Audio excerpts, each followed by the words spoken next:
Bom dia a todos, graça e paz do nosso amado Salvador Jesus, amém? É um privilégio, não é?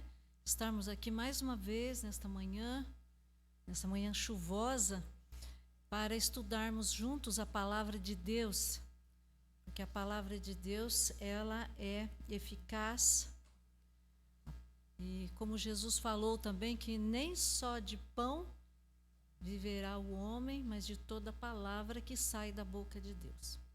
Então, por isso vamos estudar mais uma lição, e hoje o título é Otoniel e Eude, o período dos juízes, ou seja, a era dos juízes.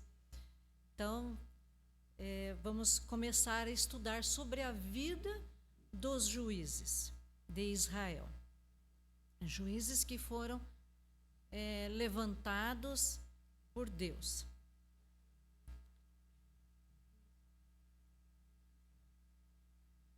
Então vamos fazer uma introdução agora para falar sobre esse período que foi muito importante na vida de Israel, né? Então, durante o período de Josué e Juízes. Antes, porém, irmãos, da gente iniciar, vamos orar a Deus, vamos clamar a Deus para que Ele possa colocar no meu coração, no seu coração, a mensagem, a mudança que Ele quer trazer para as nossas vidas. Sempre há o que mudar na nossa vida. Sempre. Então, vamos pedir agora que o Espírito Santo possa mostrar para nós, através dessa lição, onde é que precisamos mudar, o que precisamos melhorar, para que possamos sentir mais de perto ainda o agir de Deus nas nossas vidas e conhecer mais a Deus. Vamos orar. Nosso Deus, nosso Pai, nós te damos graças por esse privilégio de estarmos aqui na tua casa para estudarmos a tua palavra sobre o que aconteceu no período dos juízes, no meio do teu povo, o povo de Israel. Nós também somos o teu povo, ó Deus. E queremos, ó Pai, evitar, ó Deus, de praticar os mesmos atos, as infidelidades daquele povo, daquela geração. Mas, ó Deus, nós te agradecemos pela tua misericórdia conosco e, ó Deus, ajuda-nos, Pai, que possamos colocar em prática a tua palavra, não nos esquecermos e transmitirmos também para a próxima geração. Nós oramos, ó Pai, e pedimos perdão pelos nossos pecados. Em nome de Jesus. Amém. Então, durante o período de Josué e Juízes, as práticas religiosas dos cananeus, quando eles entraram lá na terra, eles perceberam que o caráter era imoral e que levava os devotos aos mais desmoralizantes ritos do antigo Oriente Próximo. Eles tinham a chamada sagrada prostituição de ambos os sexos, adoração de serpentes, sacrifícios infantis. Só por aí os irmãos podem observar que era uma situação degradante, terrível. Vejam onde o povo de Deus estava chegando, aquela terra. Então, por aí a gente já pode perceber por que a ordem de Deus de destruir aquelas cidades, destruir tudo, né, para que essas práticas desmoralizantes, né, não contagiassem o povo de Deus. Por isso a sua ordem era que exterminasse. Assim, eles e as suas cidades tiveram de ser destruídas para que a vida religiosa dos israelitas não corresse o perigo, né, por causa do contato com tais idolatrias, o povo muito idólatra. Mas, na verdade, a gente sabe, lendo os relatos, a gente vê que aquele povo, os cananeus, aqueles que habitavam a terra, eles não foram totalmente destruídos. Ficou muito povo ainda naquela terra, né?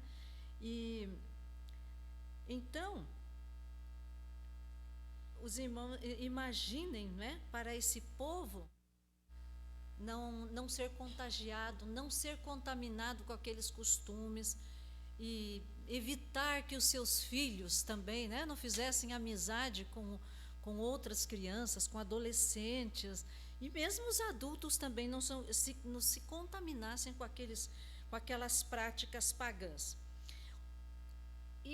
Mas por que não foram totalmente exterminados? Né? Há vários motivos. Primeiro, lá moravam povos, eles tinham seus exércitos muito bem aparelhados, muitas vezes melhor que o povo de Israel, né? E muitos não estavam dispostos também, então, a ceder os seus territórios. Haviam povos que possuíam carros de ferro, que isso os israelitas não possuíam, vocês podem perceber por aí, né? Então, realmente não era fácil, né? Era bastante difícil para eles e acabou que muitos povos não foram exterminados, continuaram ali na terra de Canaã. Então, esse povo, o povo de Deus, né? O povo escolhido por Deus, entrou na terra prometida, mas eles se contaminaram. Eles se contaminaram com a idolatria, com todo aquele tipo de pecado que Deus não queria que isso acontecesse com o seu povo. Porque Deus estava trabalhando, era um povo escolhido, um povo separado. Deus queria um povo santo, isso é, separado da imoralidade, do pecado, de tudo aquilo que contaminasse a vida deles, porque através desse povo, né, veio Jesus. Então, Deus é um povo separado. Outra coisa, Deus também queria que o seu povo servisse como testemunha, né, daquilo que Deus fazia para o povo de Israel, como Deus ajudava, né, a vencer as suas batalhas, porque todo o povo em volta ficava sabendo, e também ficava sabendo quando eles não eram fiéis e eles eram derrotados, todo mundo ficava sabendo disso. Mas Deus queria que eles fossem testemunhas do poder de Deus. Então, a nova geração que veio após a morte de Josué, eles não conheciam ao Senhor, nem tampouco as obras que ele fizera a Israel. Nós vamos começar agora, então, lendo os textos bíblicos. E o primeiro texto bíblico aí, nós vamos encontrar em Juízes capítulo 2, versículo 7. Vamos deixar nossas Bíblias abertas aí. Juízes capítulo 2, versículo 7. Eu vou pedir para o irmão Sandoval, pode fazer a leitura para nós aí? E serviu o povo do Senhor todos os dias de Josué e todos os dias dos anciãos, que prolongaram os seus dias depois de Josué e viram toda aquela grande obra do Senhor, a qual ele fizera a Israel. Ok. A irmã Neri pode ler o versículo 10? Vai aparecer ali na tela. Josué, já consegue ler da tela aqui? Josué 2:10? 7. É 10 agora, desculpa. E foi também congregada toda aquela geração a seus pais, e outra geração após eles se levantou, que não conhecia o Senhor, nem tampouco a obra que fizera a Israel. Ok, então confirma o que eu disse, né? Eles não conheciam o Senhor, não conheciam o poder de Deus, né? E Josué, capítulo 24, versículo 31, pode ler, Cleci, por favor? Isso. Serviu, pois, Israel ao Senhor todos os dias de Josué e todos os dias dos anciãos que ainda viveram muito tempo depois de Josué, e que sabiam toda a obra que o Senhor tinha feito a Israel.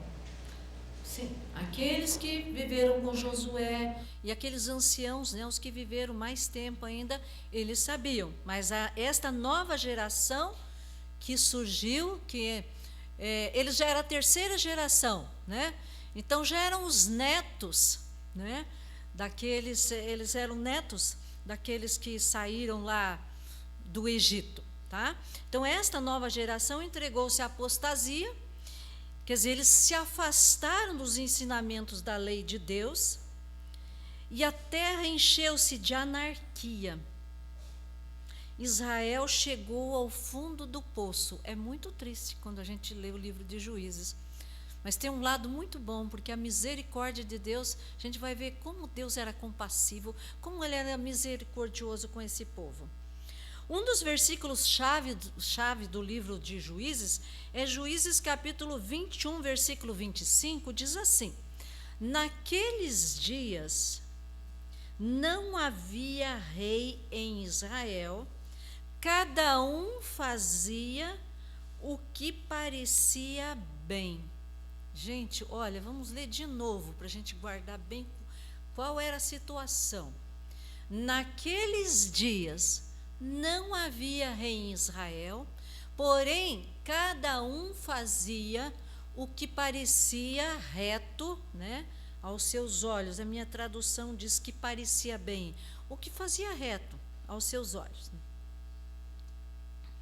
Em Deuteronômio, capítulo 6, nós vamos encontrar uma descrição das responsabilidades fundamentais de Israel. E se nós estivermos pronto aí, Deuteronômio capítulo 6, nós vamos ver. Deuteronômio 6, os versículos de 1 a 5. Eu vou ler de 1 a 5, depois eu vou pedir para a Dirce ler do 6 ao 9, depois o irmão Joel do 10 ao 15, a Andréia do 16 ao 25, por favor. Eu vou ler de 1 a 5. Estes, pois, são os mandamentos, os estatutos e os juízos que mandou o Senhor vosso Deus, para se vos ensinar, para que os fizesseis na terra que passais a possuir, para que temais ao Senhor teu Deus, e guardes todos os seus estatutos e mandamentos que eu te ordeno, tu e teu filho, e o filho de teu filho, quer dizer, o neto, né?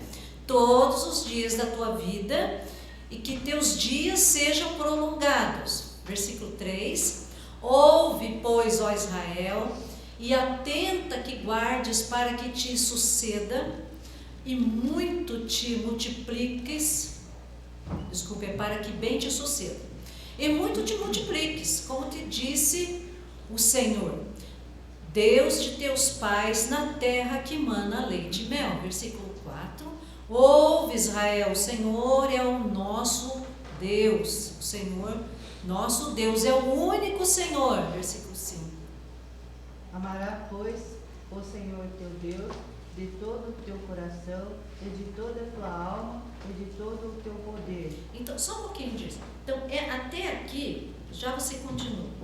Amar, então, essa aqui é uma das primeiras responsabilidades, né, que foi deixada para o povo de Israel. Amar e obedecer a Jeová como o único Deus verdadeiro, único. Responsabilidades fundamentais do povo. Leia o versículo 6 a 9. E estas palavras que hoje te ordeno estarão no teu coração, e as intimarás a teus filhos, e delas falarás assentado em tua casa, e andando pelo caminho, e deitando-te e levantando-te. Também as atarás por sinal na tua mão, e te serão por testeiras entre os teus olhos, e as escreverás nos umbrais de tua casa e nas tuas portas. Então, ensinar aos filhos as leis de Deus era obrigação. Deus disse: olha, vocês vão ensinar isso para os filhos de vocês. E eu gosto muito desse texto, porque ele diz o seguinte: ó, escreva lá nos umbrais da porta. Eu já digo para os irmãos em casa, se puder, escreve. Esse dia, não faz muito tempo, eu disse para o meu filho, filho, vai, digita lá, escreve lá uns versículos, escreve lá e coloca lá na cozinha para todo mundo ler. Sabe, às vezes a gente precisa, quem tem criança pequena pode adotar isso é muito bom. Sabe, quando está com preguiça de lavar a louça, fazer as coisas, coloca lá um versículo bíblico lá na cozinha para ele sempre lembrar, né? Que ele precisa fazer. Tem agora não me lembro, mas tem um versículo bíblico muito bom, já me esqueci agora qual que é, que a gente pode colocar lá na cozinha, sabe? Para ajudar os filhos a lembrar. Então isso vai mexer com o coração deles, porque a palavra de Deus, ela é viva, ela é eficaz, ela transforma a nossa vida. Então por isso é importante ter versículos bíblicos. Coloca no espelho do banheiro também, né? Para que o povo lembre, né? E muda de vez em quando. Isso vai fazer muita diferença na nossa casa. Então Deus está dizendo, olha, coloca no lugar mais visível, coloca no umbral da porta, né?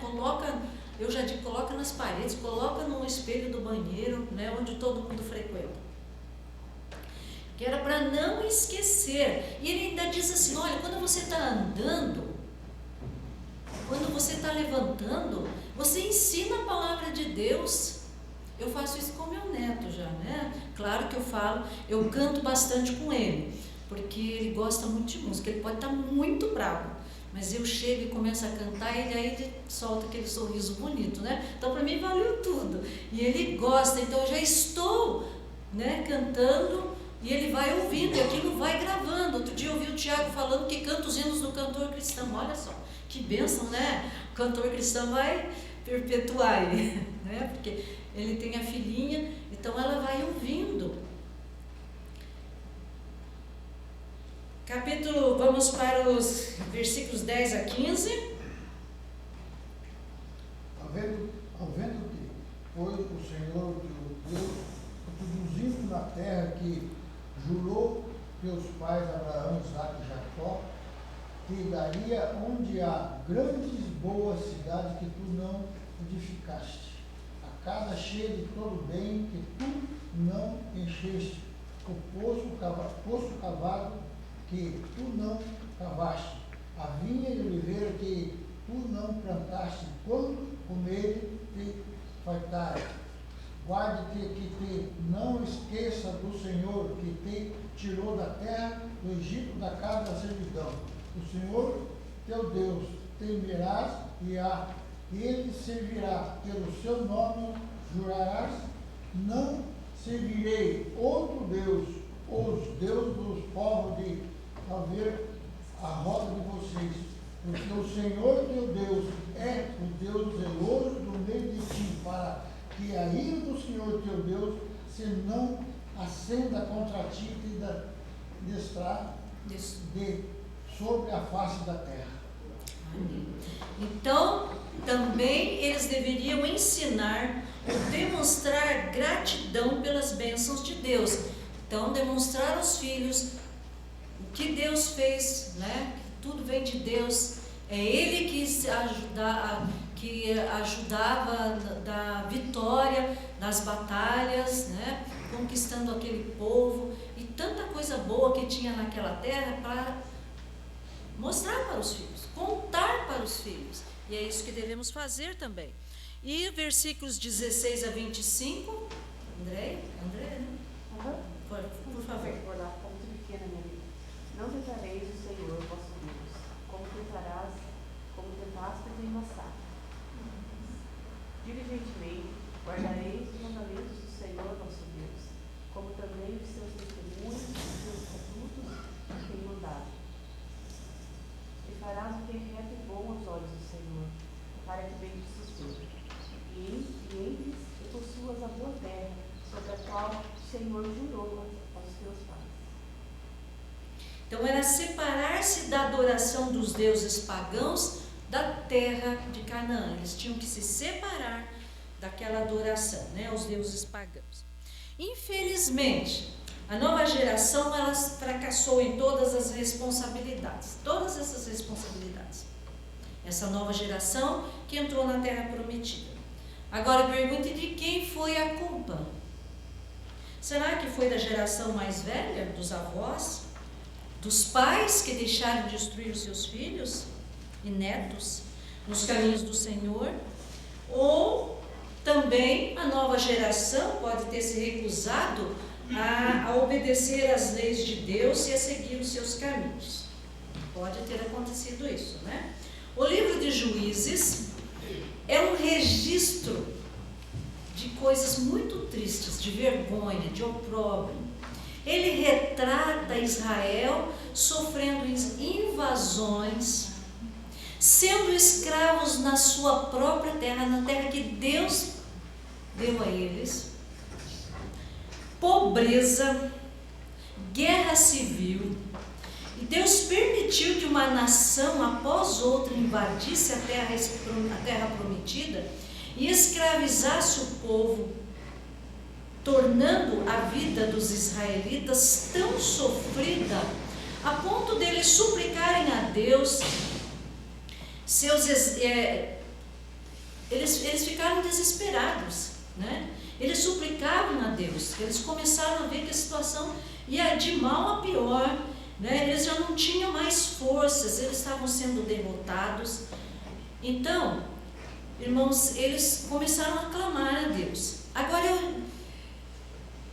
eu começo, digo aos irmãos, nós temos que tirar lições de tudo isso que aconteceu lá no passado, nessa época dos juízes, né? Não entramos, ainda não falei sobre o primeiro e segundo juiz, mas essa época, ainda que não havia sido instituídos os juízes, o que a gente pode aprender? Qual a lição, né? Porque, irmãos, se nós estudarmos essa história, o que estava acontecendo, isso aqui é uma história, né? Daquilo que aconteceu lá no período dos juízes, essa história antiga, e ficarmos por aí, eu aprendi a história do livro de Juízes, o que aconteceu, mas não aplicarmos para a nossa vida, não tivermos lições, então, irmãos, é melhor, não vai adiantar de nada, né? Eu só sei um pouco mais da história, mas eu preciso tirar lições de proveito para a minha vida, tá? Então, o livro de Juízes, ele é o registro inspirado dos fracassos de Israel e também da fidelidade de Deus. Então, a gente tem que ver os fracassos, mas ver a fidelidade de Deus também, né? Ele trata, então, de um relato sobre o povo de Deus, né? Também nos dias de hoje. A geração que entrou na terra prometida após a morte de Josué falhou porque eles não buscavam a Deus. Possivelmente não foram ensinados os princípios de Deuteronômio 6. Ou talvez ensinaram, eles sabiam, mas os pais não, os avós não ajudaram, não insistiram, porque quando a gente estuda, quando você está estudando, o professor precisa repetir toda vez o conteúdo e repetir quantas vezes for necessário. E lembre-se de uma coisa, irmãos, Deus é um excelente professor. Se você não aprende, às vezes você sofre igual o povo, né? Aquele povo lá no período dos juízes sofre, é escravizado pelo pecado. Você fica escravizado, se você prestar atenção, se você não obedecer a Deus, tem coisa que escraviza a gente. Tá? Então, mas aí Deus permite. E você não aprende a lição, aí Deus deixa você passar de novo pela mesma coisa, até que você aprenda. É isso, o professor faz isso na escola. O bom professor, ele faz uma recapitulação, né? Explica, olha, na aula anterior vocês aprenderam isso. Eu já ensinei, mas vamos ver novamente. Deus faz melhor ainda do que nós, tá? Então foi o que aconteceu naquele tempo lá. Então alguém falhou aí no processo, né? Não ensinando Deuteronômio capítulo 6.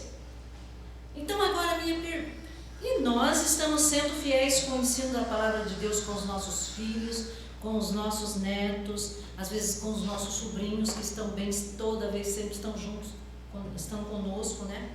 Irmãos, a negligência dos pais, dos avós, daqueles que cercam as crianças, né? A nossa negligência, a negligência de não ensinar a palavra de Deus, ela compromete a santidade dos nossos filhos.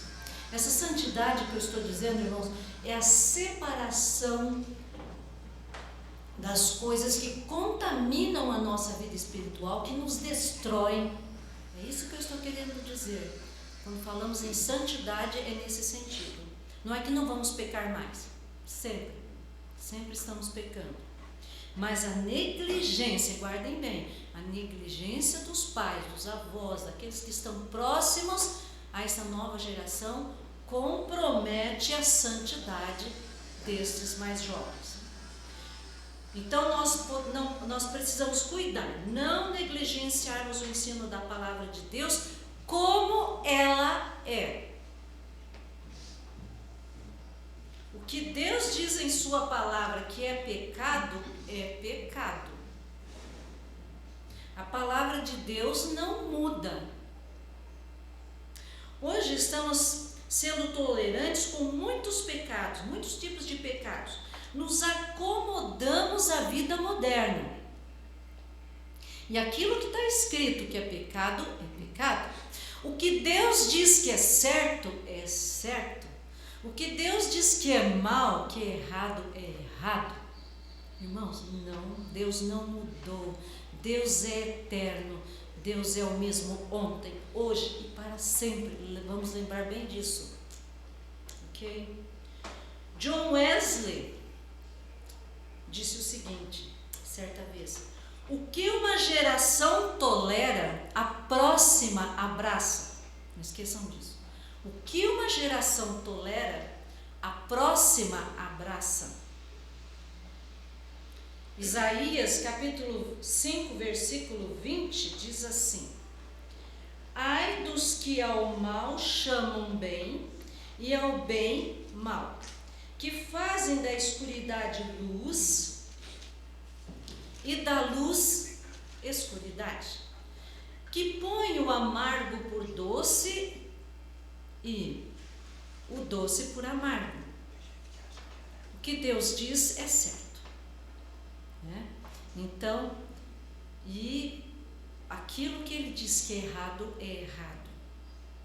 Irmãos, eu fui ensinada, eu acredito que a maioria também, né? Foi ensinada a muitas coisas que a gente não praticava. Eu fui de uma geração, foi bem difícil para mim. Há muitos exemplos que eu podia citar aqui, mas eu vou citar um exemplo. Eu me lembro que eu já falei sobre isso aqui. Mas vale a pena lembrar isso, né? Eu lembro que na minha infância, eu ainda estava no segundo, terceiro, quarto ano da escola primária. E aí chegava o dia de quarta-feira, eu via que as crianças dos vizinhos, todo mundo, aliás, passava o dia inteiro armando a tal da fogueira, né? De São João, São Pedro, aquelas coisas, né? Festa junina. E a vizinhança estava naquela... Imagina a festa, é criançada então, né? Irmãos, meu pai dizia: hoje é quarta-feira, nós vamos à igreja. Eu disse: mas a gente não pode nem um pouquinho lá? Meu pai disse: não. Mesmo que a gente não fosse à igreja, essa festa aí, ela é dedicada aos ídolos. E meu pai explicava: se nós fizermos isso, nós estamos pecando. E meu pai explicava para nós. Então, ninguém vai à festa junina. Nós vamos para a igreja, hoje tem culto de oração. Eu ficava muito triste, sabe? Eu era criança, né? Eu queria ser como as outras. Era assim.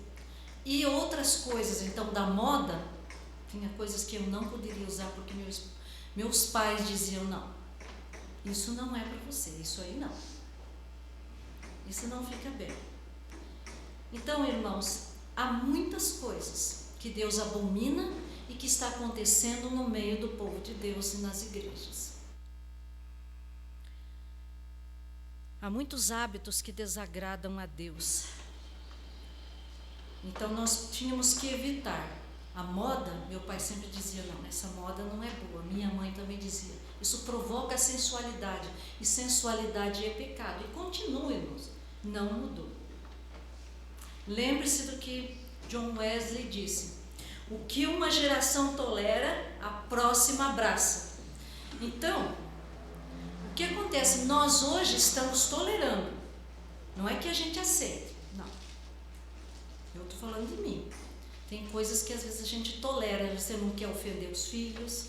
Você não quer ofender, às vezes, os irmãos na igreja. Né? Então a gente vai tolerando certos pecados, coisas que a gente sabe que não é da vontade de Deus. Não tolera.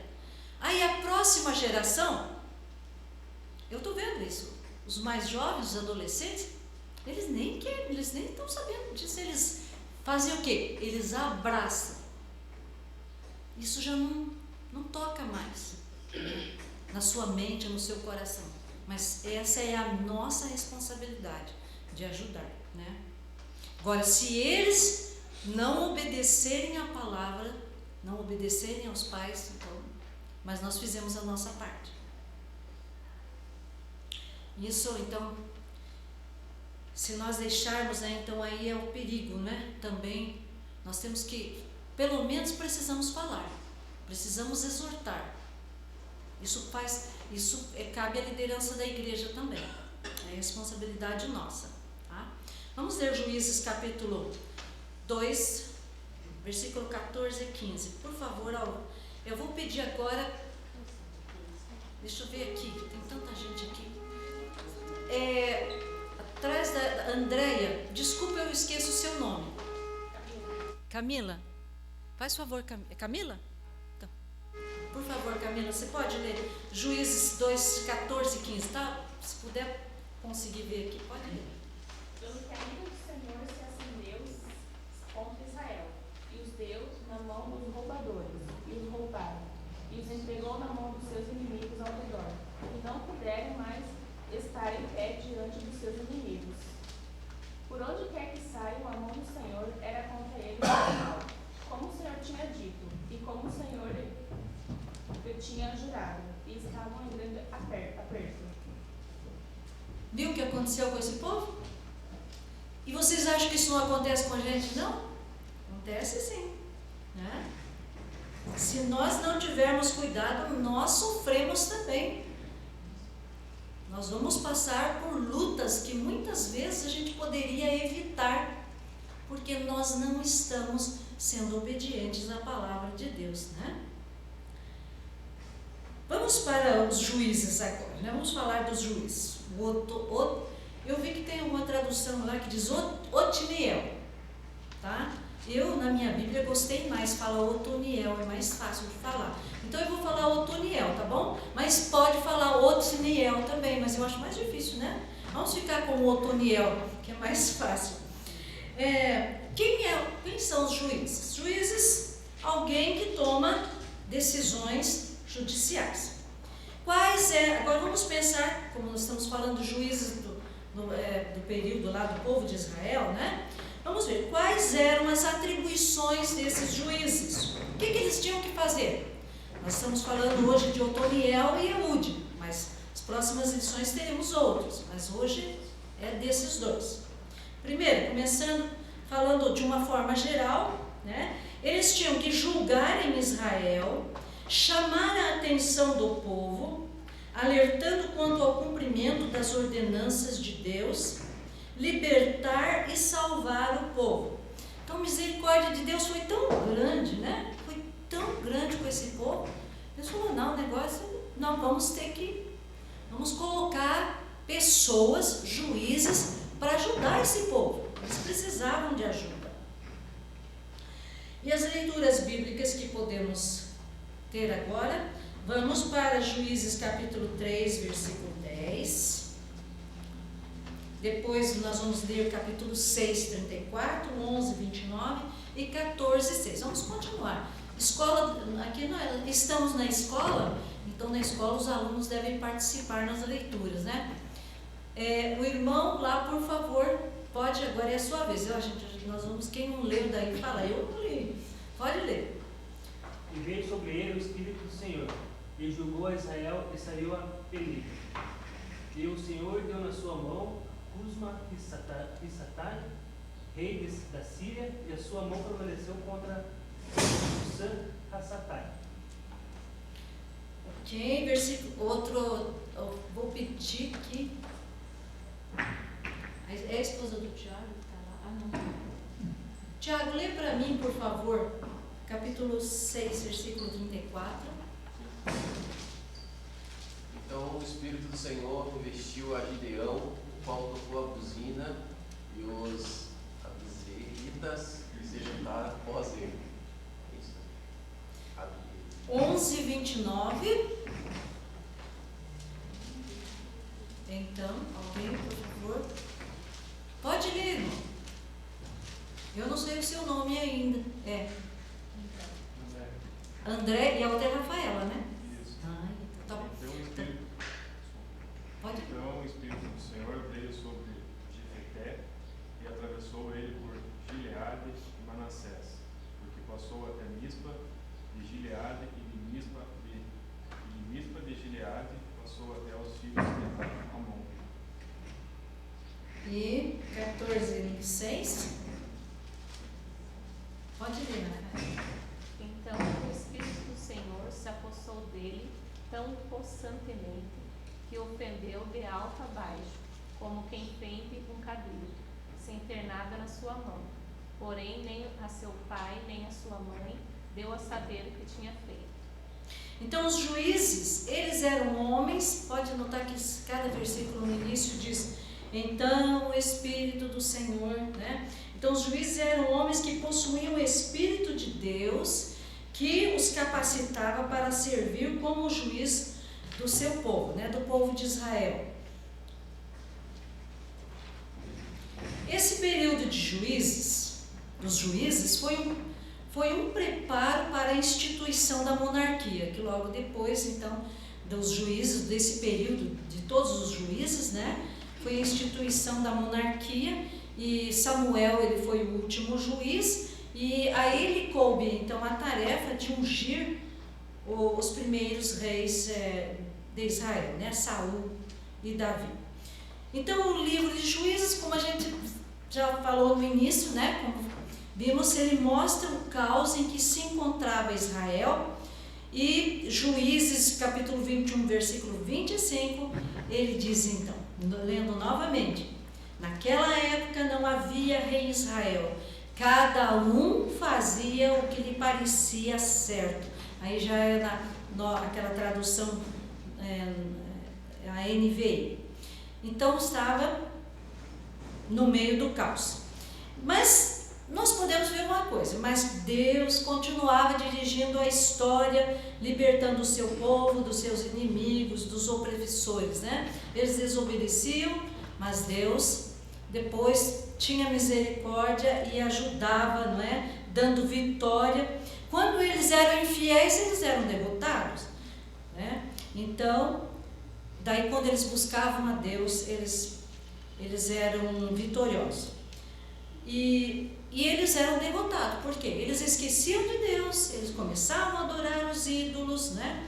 Então, mas quando eles voltavam-se para Deus, então, quando eles se lembravam de obedecer à aliança que Deus tinha feito com o seu povo. Então, por isso, lá estavam os juízes, para lembrar, para ajudar, para libertar o povo, mas também para ajudar, olha o que Deus disse, olha o que está escrito aqui. Essa foi a aliança que Deus fez com o seu povo. Irmãos, Deus continua dirigindo a história. Deus continua dirigindo a história. E às vezes tem coisas que a gente fica apavorado, a gente olha, meu Deus, e agora? Como vai ser? Como vai ser o nosso país? Como as coisas estão se encaminhando? Mas não se preocupem não. Deus, aquilo que está no plano de Deus realizar, Ele vai realizar. Aquilo que Deus, Ele não muda. Tá? Vamos continuar clamando a Deus. Mas Ele pode mudar o caos em bênção. Deus tem a forma dele agir. A coisa está virada de ponta cabeça, né? Como o povo anda dizendo por aí, né? E o mundo está virado, o mundo está de ponta cabeça, as coisas, hoje os mais velhos, irmão, hoje o que era antigamente para mim, o que era errado, hoje é certo, né, o que é certo hoje era errado. O povo fica, realmente, muita gente, os mais velhos dizem isso, né? Então, nós estamos num mundo caótico, né?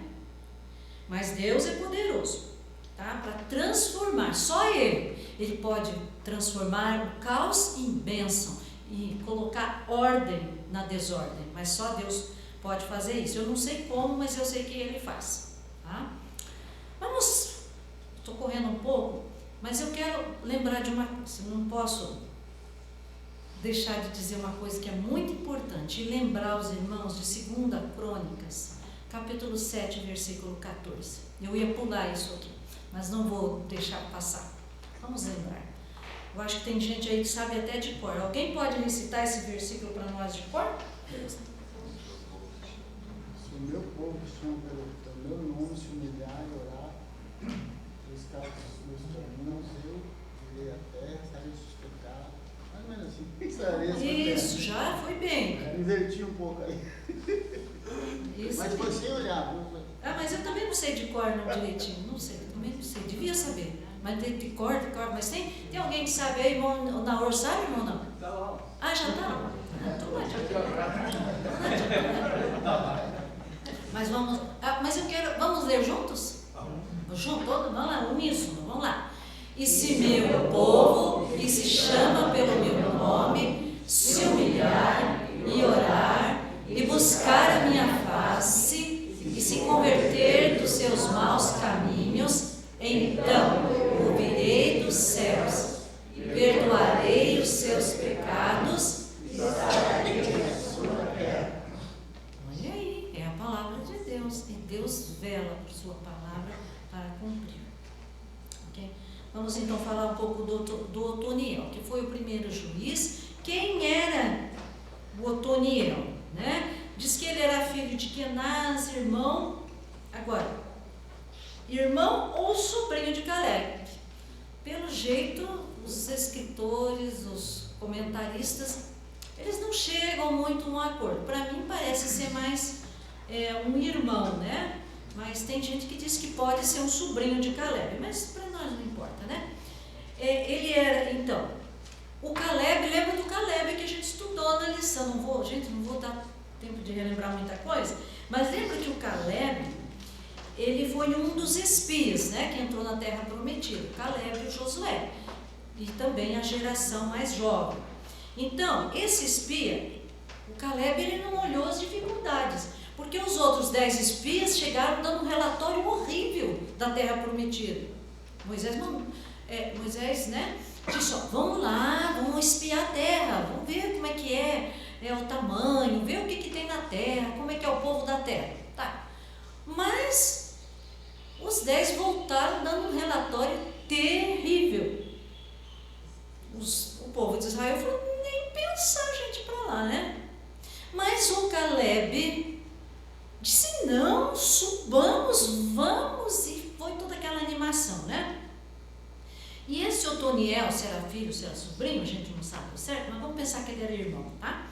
Então, eu imagino que aquela influência de Caleb, aquele entusiasmo, aquela fé em Deus, aquela coragem, passa no Otoniel, né?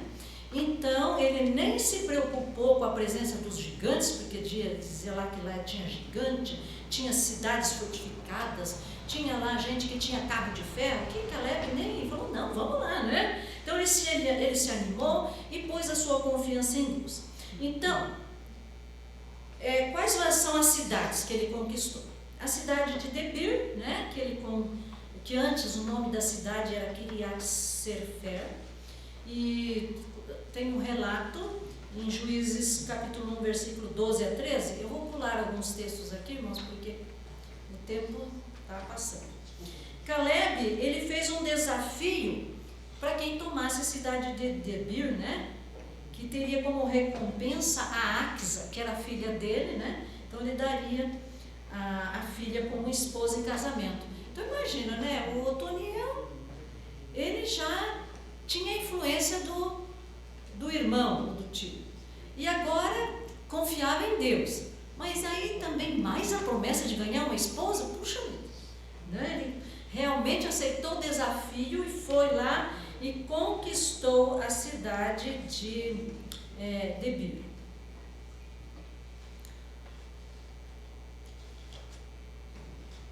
Então, os povos, em Juízes capítulo 3, versículos 7 a 8, diz que os povos que ficaram na terra de Canaã, que estavam, porque não foram totalmente destruídos, eles exerceram então péssimas influências sobre o povo de Israel, como já disse no início, né?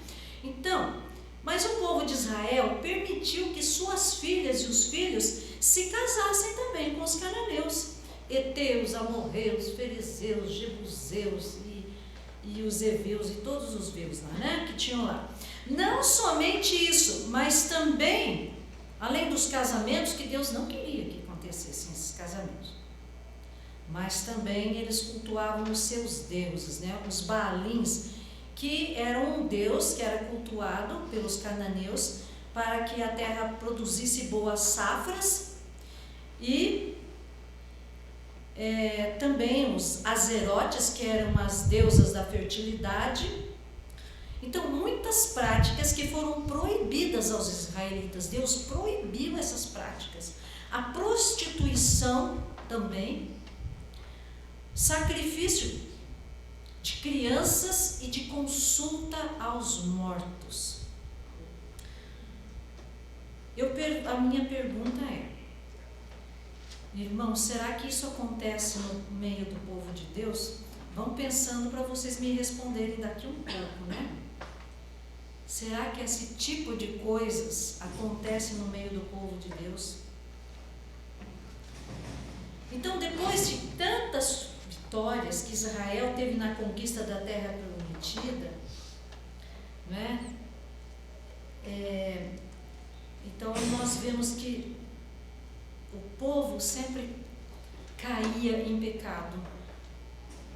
Em vez de olharem para as conquistas, para as vitórias que Deus abençoou, o povo caía em pecado. Então, Otoniel, ele foi esse juiz, né? Que ele veio para ajudar o povo, né? A lembrar-se das leis que foram instituídas por Deus, né? E também libertar o povo, né? Estar junto com o povo, tá? E por causa disso, por causa dessa forma como o povo agia, né? Da forma da desobediência, não querendo, não lembrando-se de Deus, então eles foram, por causa disso, então Deus permitiu que esse povo fosse escravo, né, na sua própria terra. Então eles tiveram que servir o rei, eles foram escravos por 8 anos, né? Eles foram escravos desse rei, do Uzan-Risataim, que era o rei da Mesopotâmia. Deus tinha dado aquela vitória para eles lá, né? Na conquista lá da outra terra. Mas agora, de novo, eles caem em pecado, começam a fazer aquilo que não agrada a Deus, e eles aí foram escravos durante 8 anos. Então Israel, depois de tanto sofrimento, diz que Israel lembrou-se de Deus, novamente, e clamaram por socorro. Mais uma vez, então, Deus libertou o povo, né? Então, Otoniel, ele não apenas resgatou a sua nação da escravidão, mas também ele serviu o seu povo como juiz durante 40 anos. Então, isso significa que ele exerceu autoridade cuidando dos assuntos de Israel e que foi também a sua liderança espiritual. E nós nunca devemos, irmãos, subestimar que uma pessoa pode fazer quando está cheia do Espírito de Deus, porque como nós vimos nas outras leituras, que eles eram homens que estavam possuídos pelo Espírito de Deus e também eram obedientes à vontade de Deus. Aí vem o Eude, né? O Eude, ele era de uma pequena tribo de Benjamim, diz que ele era filho de Gera, e novamente aqui o povo de Israel fez o que era mal aos olhos do Senhor. Eles pecaram, eles não aprenderam a lição. Olha, não aprenderam a lição. E aí, novamente, então, Deus deixou que esse povo fosse escravizado, e agora, então, pelo rei Eglon. Aqui nós estamos já no Ehud, né? Que nesse tempo, né? Então, o rei Eglon, né? Escravizou novamente o povo de Israel. E eles foram escravos durante 18 anos. Novamente Deus se lembrou, porque o povo pediu socorro e Deus lembrou-se do seu povo. Deus foi misericordioso, longânimo, né? Então ele libertou, ele usou então Ehud para libertar o seu povo. Esse relato nós encontramos também em Juízes capítulo 3, versículos 15 a 30. Agora nós vamos fazer o seguinte, vamos olhar a revista, vamos ver como é que Deus, vamos lá, na página 52. Página 52. Monaor, por favor, leia para nós esse relato, só o relato desse parágrafo, terceiro parágrafo da página 52. O irmão vai ler para nós, por favor. 18 anos de opressão por uma confederação inimiga fizeram com que Israel clamasse ao Senhor. Então o Senhor suscitou-lhe o libertador Ehud. A estratégia de Ehud foi fazer uma espada curta de 2 gumes. Depois a escondeu do lado direito, onde ninguém que usava a mão direita a colocaria. E foi levar o tributo, presente de Israel ao Moabita. Ehud entregou o tributo e pediu uma audiência particular com o rei, que lhe foi concedido. O rei se levantou para ouvir o recado. Logo Ehud o apunhalou. Trancou as portas da sala do rei e voltou para Israel. Obrigada, irmão. Bom, irmãos, eu gostaria de... Eu sei que os irmãos devem ter muita coisa para complementar, para ajudar, né? Para nos abençoar. E então, eu gostaria que os irmãos estão com a palavra. Eu teria muito mais coisa a dizer, mas que é mais, acho que era principal, eu já eu gostaria de ouvir os irmãos. Nos detalhes que ele colocou, né, que o rei era muito gordo. Sim. Então ele colocou bastante detalhes aqui que eu não sei porquê. Quando esse Ehud matou o rei, ele saiu e trancou as portas. Então os detalhes ele vai contando, né? Sim. Não sei porquê esses detalhes. Colocar na palavra. Então é interessante, né, que ele colocou esses detalhes, a gente vê que bom, uma coisa que a gente, olhando, lendo essa história, eu falei, eu não gostei nada dessa história. Foi minha reação. Eu falei, eu vou pedir até para alguém ler a história. Eu não gostei da história, porque é uma história pesada, mas é para a gente ver que uma das coisas que eu vejo, Deus não esconde nada. Deus não esconde nada da gente. Né? Deus foi assim um relato, né, da história do que aconteceu, com uma coisa terrível, né, que aconteceu com esse rei. E Deus usou Ehud, né, para exterminar com esse rei ali. E então a gente pode olhar que Deus mostra, né, os detalhes das coisas, Deus não esconde nada, mostra até o pecado, coisas que vêm tudo para nos ajudar, porque se mostrasse somente as coisas bonitas, as coisas lindas, nossa, seria muito difícil para nós, porque a gente ia olhar, puxa, mas esse povo era tudo santo, ninguém fazia nada errado, quem sou eu? Mas a palavra de Deus mostra o pecado deles, né? A vergonha, para que a gente também se alerte e diz, não, eu também sou pecadora, mas assim como Deus foi misericordioso com pessoas que mudaram, que se arrependeram, também, olha, aquele lá, Deus sabia quem era ele, né? Era perverso. Alguém mais quer falar? Não sei se alguém, se o irmão Naor tem uma palavra sobre isso aí.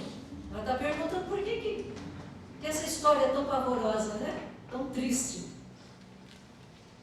O rei Moabita era um rei bem ruim, né? Você vê que o povo de Israel ficou escravizado durante 18 anos. Sofreu suas consequências. Deus usou os netos, os homens, para poder fazer o livramento do povo de Israel, embora não merecesse. A gente sabe disso, né? E só serviam a Deus depois do livramento. Aí caíam, o juiz morria, voltava novamente a cultuar outros deuses. E a história é relatada aí, às vezes, um pouco trágica, a gente vê, né? Eude aí, que apunhalou o rei que era gordo, a tal ponto que até o cabo da faca pequena entrou no seu ventre, né? De tal ponto. Mas esse rei era um rei mau. Se você ler, é um rei que mandava matar mesmo e aterrorizava o povo de Israel. Embora Deus permitia, porque foi entregue nas mãos dele por idolatria. Mas Deus punia também. Essa história do povo de Israel a gente vai ver em toda a Bíblia, né?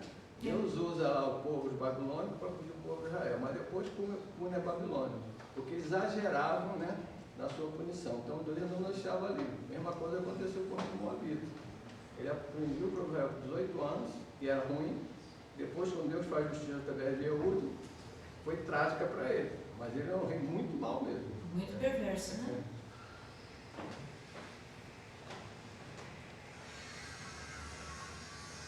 Mas alguém quer falar alguma coisa? Não seja muito prolongado, porque o pastor já veio sentar. Não, fica tranquilo. Foca, Senhor. Essas lições são muito longas, né?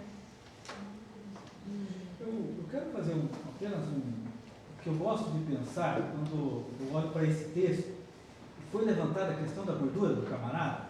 Porque mas é interessante, o detalhe não está aqui por acaso. O detalhe é, como o irmão Naor falou, era um homem muito mau. Era um homem que jaz no pecado. O problema do pecado é que deixa a gente muito confortável. O fato dele ser um pouquinho diferente nas mães demonstra para a gente que a vida dele era uma vida de regalias e relaxada, não no sentido do fato de ser gordo, mas demonstra que ele vivia, por exemplo, por que ele estava ali? Porque era um lugar de refrescar-se. Então, ele era rei, ele não podia ficar sozinho com uma outra pessoa. Ele relaxou na sua própria vigilância. Trazendo para a nossa vida cristã, eu gosto de pensar que muitas vezes as coisas boas que Deus nos dá pode nos levar a nos relaxar demais e a deixar de vigiar. E o pecado ofusca a nossa visão. Ou pode ser um detalhe tão pequeno, mas nos leva a também ver a interesse dele enfiar a faca, enfim. Mas eu gosto de olhar para esse texto e dizer, esse rei, ele era tão sossegado que ele mesmo não se cuidava, ele não cuidou nem da sua vigilância. E uma pessoa, quando está no pecado, ela não tem uma vigilância real. Ela não tem uma vida, ela é despreocupada demais com tudo. Deixa a vida me levar.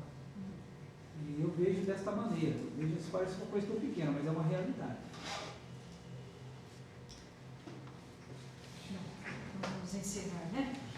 Quer falar alguma coisa? Não pode falar. A gordura do rei também a gente vê porque esse culto de adoração lá dos Moabitas, ele era regado de comida, de sexualidade, de orgia. Então, comia, quando estava cheio, botava o dedo na garganta, comida para comer de novo. Esse rei era assim. Os cultos pagãos naquela época eram assim. Por isso que a gente vê aí o rei gordo desse jeito, esse exagerado mesmo. Irmãos, essa lição seja bênção na nossa vida, né? Que a gente possa aplicar a nossa vida, lembrando, né? Sempre que Deus, Ele é bondoso, Ele é misericordioso, Ele é longânimo, mas também Deus é justiça. Então, que a gente possa, que essa lição a gente possa aplicar na nossa vida, né? E nós possamos sempre lembrar da palavra de Deus, ver aquilo que Deus tem para nós, o que sempre estarmos observando a palavra de Deus. O que Deus quer? Ouvir a voz de Deus, quando eu leio a palavra de Deus, né? Que a palavra de Deus, a Bíblia, ela é a boca de Deus, ela fala conosco. Uma coisa que a gente aprende também nas duas lições que a irmã falou, é o afastamento de Deus. Você vê que o povo de Israel, o que acontecia? Quando se afastava de Deus, estava sujeito a punições. Não era que Deus era um Deus mau, estava lá bater para punir. Tirava a sua proteção do povo, era invadido para aquele povo que não foi tirado da terra, foi colocado para punir Israel. Então a lição grande aí, o afastamento de Deus coloca você em prejuízo. Você sempre vai estar em choque com uma vida de pecado e catástrofe. Deus é misericordioso, que ainda enviava o juiz, né, suscitava o juiz, para poder levantar de novo o povo e colocar nos trilhos. Mas o povo novamente caía em pecado, né, se afastava de Deus. Estava sujeito à punição do inimigo, sem a proteção de Deus. Nós sofremos as consequências. Nós sofremos as consequências do nosso erro. As consequências ficam. Deus é misericordioso, Ele nos perdoa, sim. Quando a gente pede perdão, né, de coração, quando realmente estamos arrependidos. Ele nos perdoa. Mas as consequências, isso é que é difícil, né? Deus nos abençoe. Amém?